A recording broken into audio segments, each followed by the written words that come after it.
Chapter 4. Kaya awoke to a jostling on her shoulder. It felt a bit rough. Groggily she swung her arm at the direction she thought it was coming from. When her eyes opened she saw the figure of Luke standing in the room, shaking her awake. "It's time for dinner," he told her. Though her ears heard nah. "Huh?" she asked.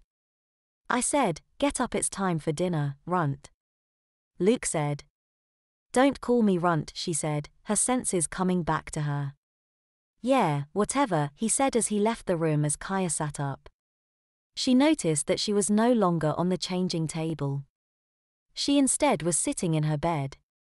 She didn't move for a few moments. The room around her was dark, the sun had gone down. Kaya saw her clock's light in the darkness and learned she'd been out for a couple hours. It really was almost dinner time. When Kaya didn't come down right away, her mom came up to check on her. Kaya closed her eyes tight when her mom turned on the bedroom light. "Kaya, hon, are you awake?" she asked as she walked in. "Yeah." Kaya answered as she blinked and got used to the brightness. "The mall must have left you really tired. You missed your bed completely. You were out cold to boot. You didn't even wake up when I had Daddy put you in your bed. You wouldn't wake up no matter what we tried. You didn't look sick, so we just let you take your nap." "I see," said Kaya. Her mother looked at her with concern. Something seemed off. She sat down next to Kaya and put her arm over her shoulder. "Is everything all right, sweetheart?" she asked. "Yeah, no. I don't know. I had this weird dream." "Oh," her mother asked. "Well, last night, I kinda stayed up later than usual." Kaya began. She found this a bit difficult to explain but tried her best. "I was playing that world simulation game. You know, make your own little universe and all that." "Yeah, you told us about it before," Mom said. That was something of an understatement. Upon getting the game, Kaya had been very excited, talking about all the different features. "Okay, anyway, last night, I was playing it and setting up my world. I saw one of the questions asked about when people got potty trained and, just for the heck of it, changed the number from the usual one." "I think I see." Kaya's mom said, "You dreamt that you were living in the world you made up." "Kinda," she answered, "except for that one thing, everything was completely normal. I even went to the mall with Cindy and Johnny like I do on weekends. But, later, when I went to change the game back to normal, it already was." "What do you mean?" "It was like I didn't change anything at all.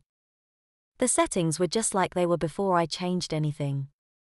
I got real scared then, like I didn't even know what was real anymore." "Sounds like a pretty bad dream," Kaya's mom said as she wrapped her little girl up in a hug. "You have no idea," Kaya said, starting to tear up again. "Well, one thing's for sure, you probably shouldn't stay up so late anymore." "Yeah," Kaya said, with a slight giggle. "Probably, you should take a break on that game for a while too." Kaya's mom told her, "I know you just got it, but if it's caused you this much trouble you should probably stay away from it for a few days." "Sounds like a good idea," Kaya agreed. "Good, now, let's go and have dinner." With that, Kaya's mom got up and started walking to the door. Kaya did the same but stopped moving when she felt a sudden draft on her thigh. Her hand brushed against it and she noticed it was bare. She was also barefoot, since she felt the carpet under her feet. The shoes were nothing, her parents had probably just taken them off so she'd be comfortable. However, Mom, what happened to my pants?" Her mother turned around. "Oh yes, they're in your hamper. When I came in to check on you, I found you asleep on your table. Your diaper had leaked all over so I took them off when I changed you." Suddenly Kaya looked downward and saw, with her own eyes, the diaper taped around her. She saw a tiny little bit of yellow on the front. She turned her head and saw her changing table, right where it had been when she had fallen asleep on it. "Kaya, come downstairs," called her mom, who had long since left the room and gone downstairs. Wearing just her t-shirt and diaper, Kaya did as she was told and went down for some dinner. Kaya sat at the table, wearing only a t-shirt and her diaper, digging into a delicious dinner her father had prepared. He often cooked on the weekends, while Mom did it during the week, when Dad didn't get home from work until almost dinner. Kaya's father was an excellent cook, so the food was wonderful. Kaya felt a bit embarrassed, seeing as she was basically eating dinner in her underwear. But nobody made anything out of it, so Kaya quickly stopped bugging herself over it. Kaya kept out of the conversations. After all the day's confusion, she didn't feel much like talking. Her mind was still reeling from the events in her bedroom. After all that, Kaya had decided to take her mom's advice and forget the game for a little while. She thought she would just go with it and live in diaper land for a little while. If this was a dream, she'd wake up soon enough. If it wasn't, a little time to clear her head would help her realize it. The dinner conversation revolved mostly around Luke's mixed success with the toilet. Though he'd had a couple wet diapers, but he'd also made it to the toilet at least twice that day. Once for pooping and once for pee. Kaya listened, but didn't chime in. She no longer found her brother needing help with the potty to be funny. If anything, it actually made her a little angry. Why was he getting to the toilet when she couldn't? Kaya's attitude perked up a bit when her mother told her that Cindy had called while she was napping and wanted to sleep over. Kaya had always loved sleepovers with her friends. Her mom told her Jonathan would be coming over too. Cheered up a bit, she joined in the conversation more. To her own surprise, she even found herself keeping pace with the diaper-related portions of the talking. Kaya didn't even complain when, after dinner, her parents asked her to do dishes. As Kaya took the dishes off the table, her parents and brother went into the family room to watch some TV. As the kitchen sink ran, she could feel her diaper start getting wet. Kaya blamed it on the running water making her have to go. However, it was only the starting point. A minute later, she was in the middle of drying a plate when the small cramp in her belly hit her.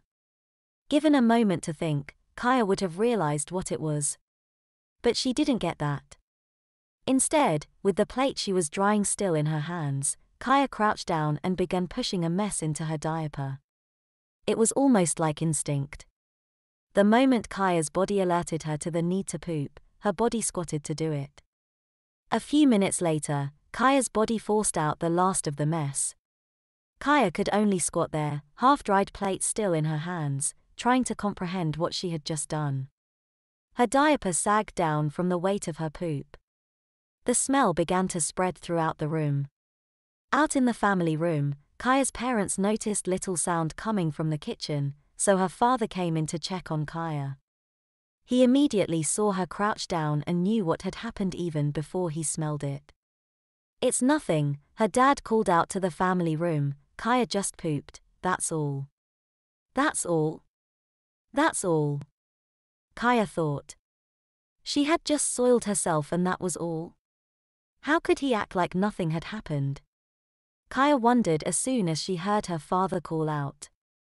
She just as quickly realized the answer. Because nothing did happen. It's nothing new for them to see me poop. As far as they're concerned, it's something I do all the time. That realization actually did a lot to ease Kaya's embarrassment. She looked up at her dad, who was getting ready to head back to the family room. Daddy. You'll get a clean diaper as soon as you're done with the dishes. Got it? Oh, okay. Kaya said as she stood up. To her honest surprise, she didn't feel much disgust at the feeling of her mess squishing around in her diaper as she moved. It felt warm, it felt mushy, it felt like it was all over her butt, but it didn't really bother her.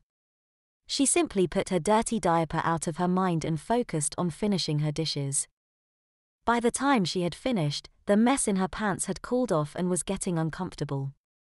She was very ready to be changed as she put the last piece of silverware in the dish rack. As she walked into the family room to ask her mom to change her, the doorbell rang.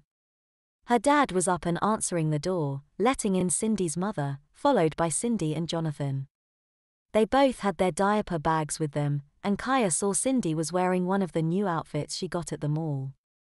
A dress that, even if her plastic panties weren't pushing the hem up a bit, would have done little to hide her diapers. Jonathan just had a pair of blue pants. They looked a little bit like pajama bottoms. Cindy took one look at Kaya's sagging diaper and pinched her nose. "Pu, Kaya," she said with a laugh, "you really do a number in yours, huh?" "Heh, yeah," Kaya said, then hit with a sudden idea, but for some reason that number's always 2. Chapter 5. The 3 kids laughed at Kaya's joke. The adults did too. They came in and greeted Kaya's parents and brother. Cindy kept her eyes on Luke a little longer than Jonathan did. Against all conventional logic Kaya could come up with, Cindy had always had a crush on her older brother. Jonathan kept quiet. His impression of Luke were closer to Kaya's. He was a bit intimidated by the older boy. The fact that Luke was sitting on the couch in baby blue shorts with his diaper sticking out didn't do anything to ease Jonathan's discomfort. Kaya's parents thanked Cindy's mom for bringing the other 2 kids over. Cindy's mom nodded cordially, left and drove off to her own home.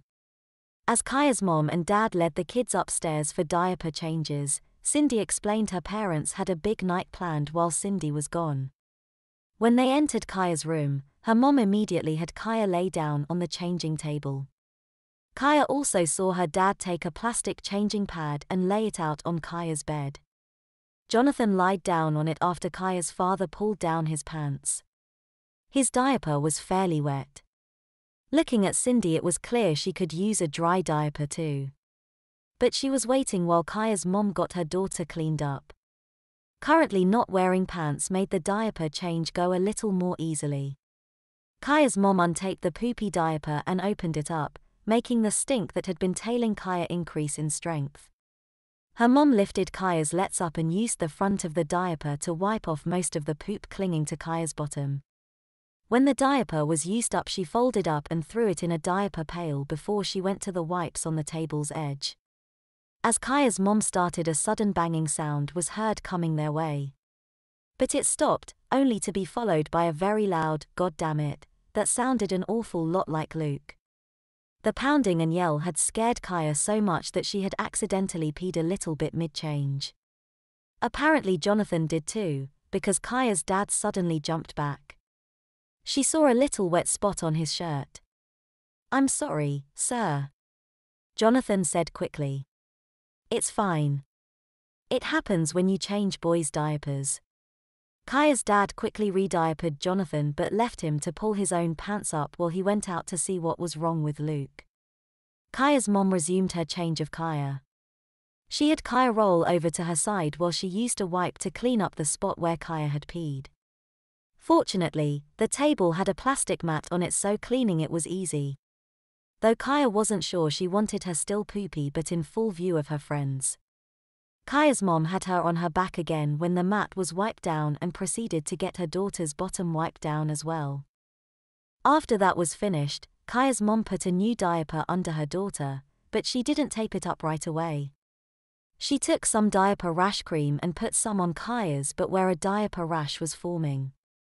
Then it was lotion, powder, and then Kaya was re-diapered and ready to go. She got up off the table and stepped aside for Cindy, who was presumably the next one to get diapered. Though before she could move, everyone in the room heard Kaya's dad's voice outside in the hall. "You know better than to use language like that, young man. Your little sister and her friends heard you. You actually made them pee, you scared em so bad." With that, Kaya's dad entered the room with Luke right behind. His shorts seemed to be hanging lower on his waist. Kaya realized that his diaper was soaking wet. "What happened?" Kaya's mom asked. Dad looked to Luke and waited. Luke took the hint. "I had to go," Luke explained. "I had to pee, and I ran to the toilet. But I didn't make it in time." "Luke," Kaya's mom began, "we're sorry you didn't make it to the toilet when you needed to. However, that in no way gives you the right to curse the way you did. Like your father said you scared your sister and her friends to death with that stomping around and yelling. Luke looked down at the floor, but was silent.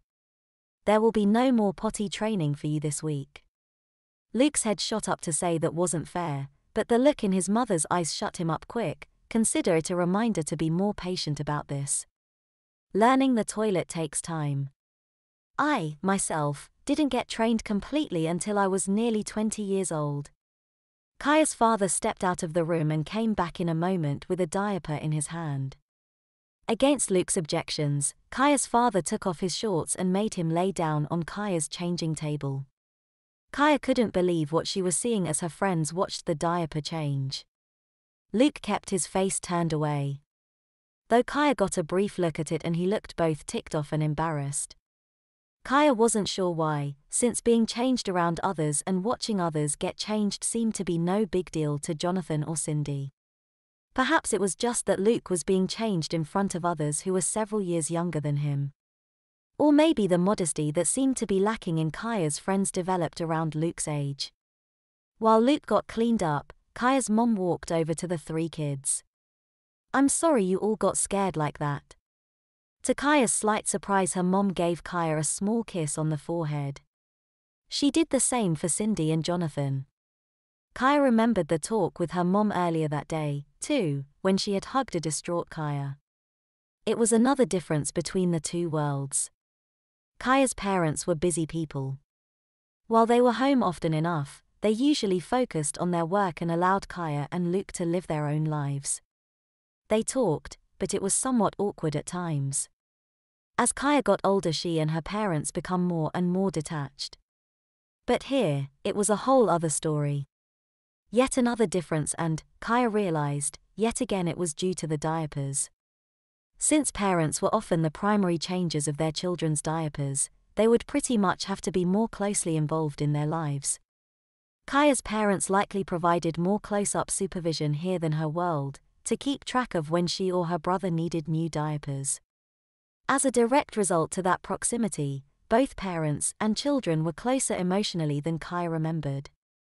Kaya had to admit, she liked this feeling. She felt like giving her mom a hug and, acting on impulse, did so. "It's okay, Mommy."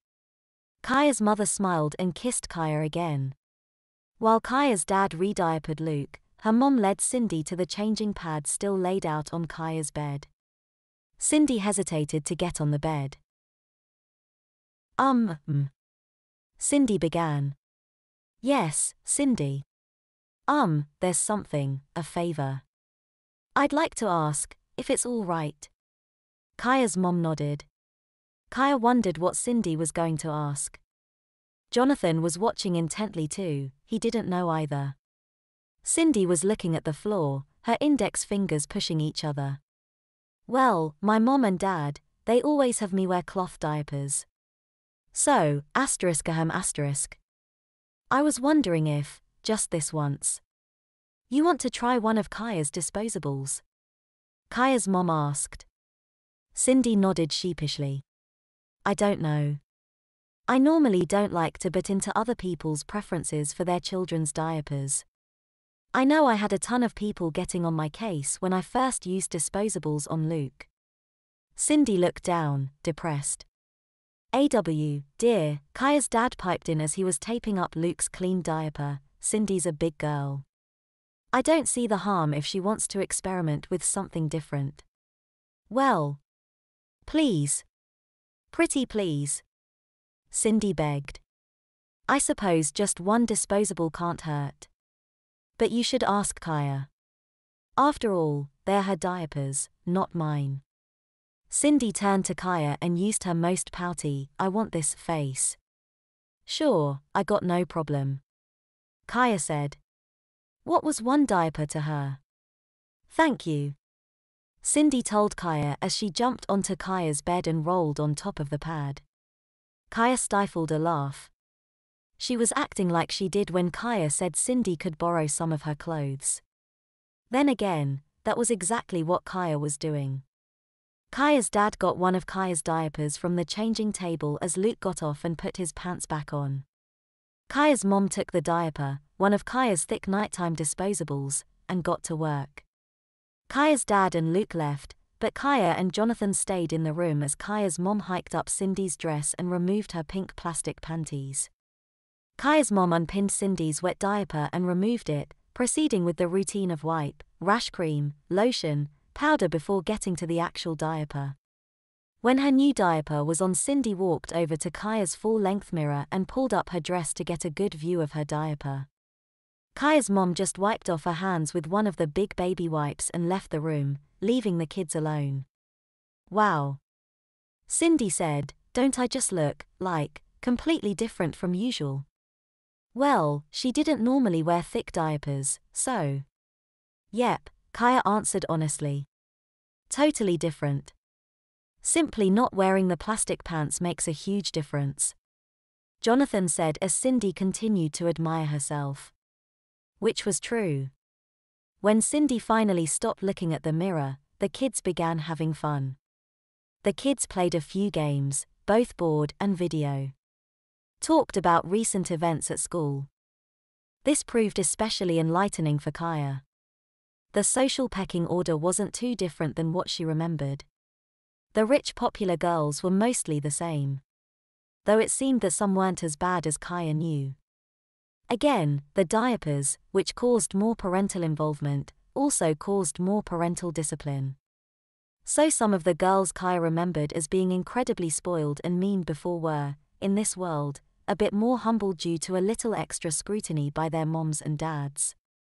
On the flip side, some were even worse than Kaya remembered, the extra attention causing them to become more sneaky to get away with their various stunts and teasing against less popular kids. Another topic that came up were the latest teen idols. Kaya couldn't suppress her giggles at seeing the hottest teen guys of the day with diapers under their pants. Fortunately, or unfortunately, Cindy mistook the laughing for something else and accused Kaya of having naughty thoughts about the boys, some of which, she claimed, were hers. Jonathan talked about some of the girl singers out. The two girls humored him, but they were as interested in the girls as he was in the boys. Jonathan brought up some recent movies that were out. Hearing about them, Kaya learned that a lot of angsty teen dramas centered on potty training as much as the hormones and difficulties of teenage life. Movie ratings were also a bit more strict, as kids couldn't get into any move R or higher without adult supervision. While that was true back home, theaters here enforced the rule far more often. Jonathan expressed some relief that they could finally at least go to PG-13s without their parents. Kaya was able to keep up with the conversation easily. As they talked, more and more of the pieces of this world fell into place in her brain. Talking about diapers and the differences they caused in this world was coming to her more easily. After a couple of hours, Kaya's mom announced it was time for bed. She asked if anyone needed changing, but only Kaya and Jonathan asked for dry diapers. Cindy wanted her disposable for as long as possible, even if it meant a small rash later on. Kaya's mom just shrugged and let her be. "It's your butt that's gonna hurt, do what you want," she said. As Kaya's mom worked on her, Kaya, for the first time, realized that she was being changed right in front of her friends, and they were being changed right in front of her. She had watched both Jonathan and Luke get new diapers and didn't even bat an eye. Perhaps it was because she knew the two boys well, but the embarrassment she had at seeing the older boy at the mall changing stations was almost completely non-existent here.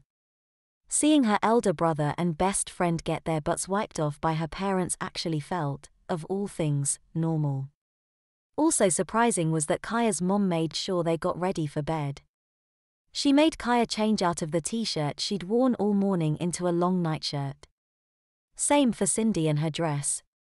Cindy didn't hesitate to pull her dress off over her head, leaving her in just a baby blue bra and her slightly wet diaper. Kaya did the same, trying her best to mimic Cindy's ease at undressing in front of Jonathan and her mother. Cindy herself was no problem, they had gym together. They both put on cute nightshirts. Cindy's had a little cartoon kitty cat on it.